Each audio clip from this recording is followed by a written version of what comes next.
Hi, today I'd like to share with you more about the psychology behind chronic stress and stress-related exhaustion and depletion. As I mentioned in my last video, there are some people who seem to be more prone to anxiety and stress, and the perceptions of the world result in them becoming more exhausted. The personality type that is prone to being more exhausted is also I also mentioned this personality type in my introductory video to this Facebook group, and I want to talk more about that today. So I recently posted a question in the Facebook group because I was interested to see how many of you resonated with that particular personality profile.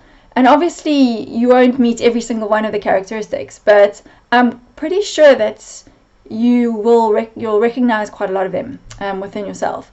So these are the characteristics. Often people who are prone to stress and stress-related exhaustion are perfectionists. They're your typical type A personality. They may be quite driven. And just on a side note, there are a lot of people who are perfectionists that actually end up being procrastinators. And this can be from a fear of failure. It can also be because the expectations are so high that the overwhelm caused by needing to meet those expectations results in a tendency to rather procrastinate.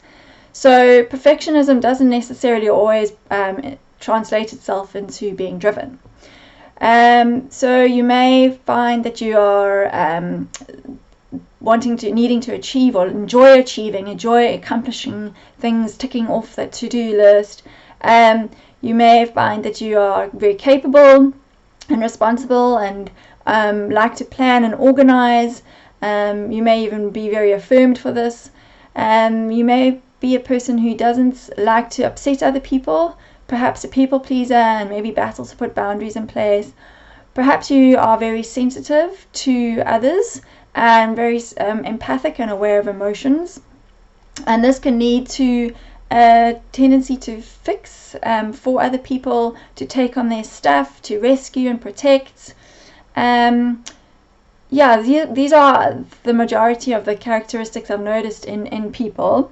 And another one is battling to be spontaneous, often having quite a set idea of how you'd like things to be, with difficulty changing the plan or changing your perception of things. Okay, so personality is formed in childhood, and it is based on basically how we shape our beliefs about the world, ourselves, and other people based on what we view. So how we model our parents directly, watching them, or our caregivers. It's also based on how we are treated and how people respond to us.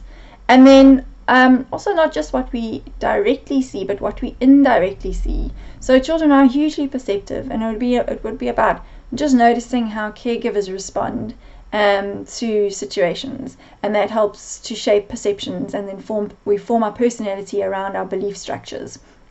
And obviously we adapt ourselves, and this is what I'm going to talk about now.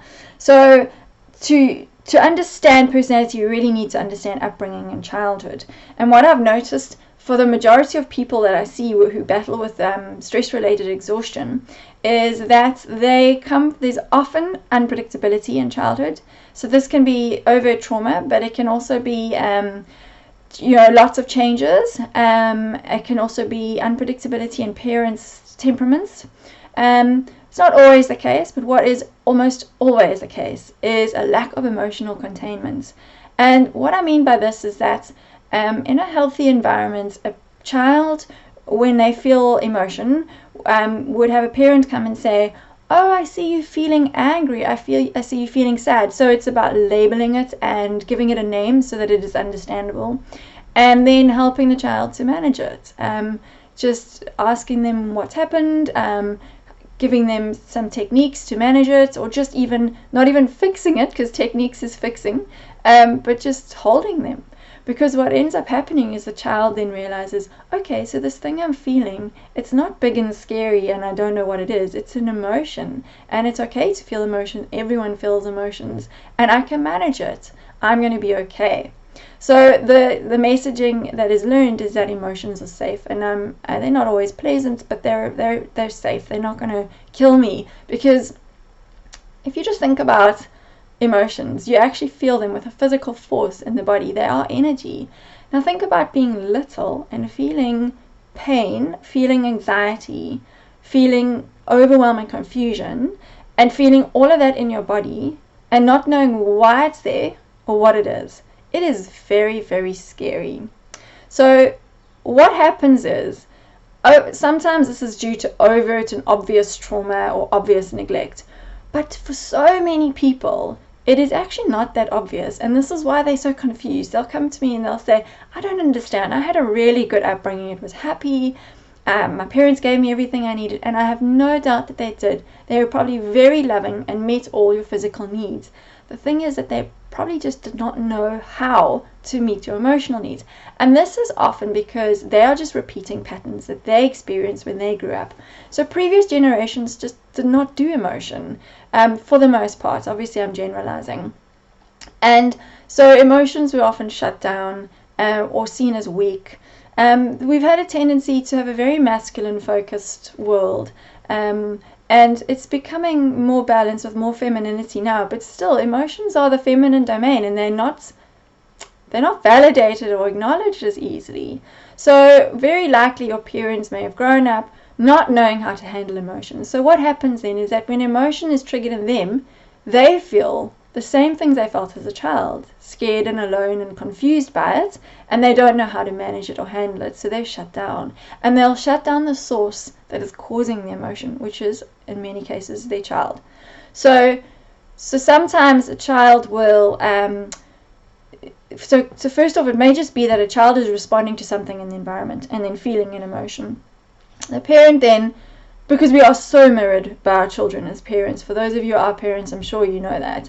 So this mirroring happens, and the parent is triggered, the emotion is triggered in the parent, and they don't like it, so they need to shut down the child.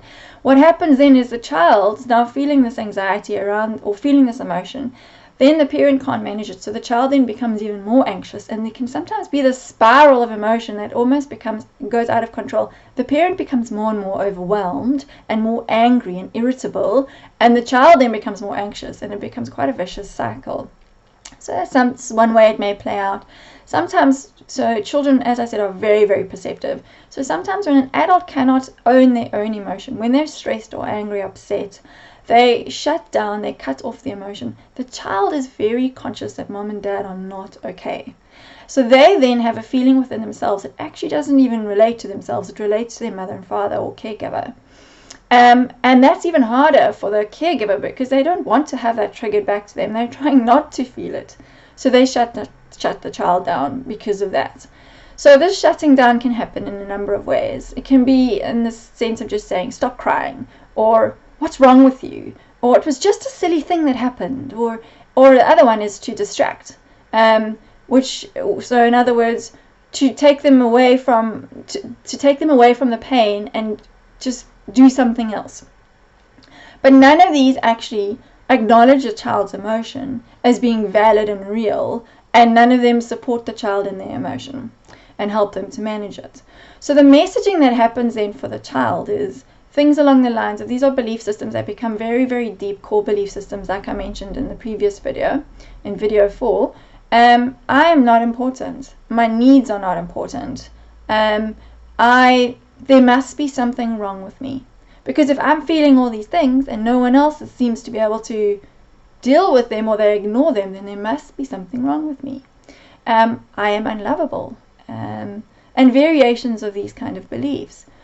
So, because it's so real to the child what they're experiencing, and then the parents have a particular response to it, which they don't intend to give. They don't intend for the child to have that interpretation of it, but that's very, very often how children end up interpreting the parents' constant inability to manage their emotions.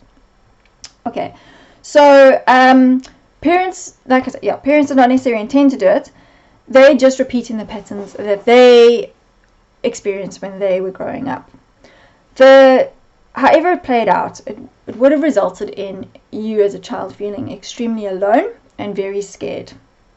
And that's too much for a child to bear.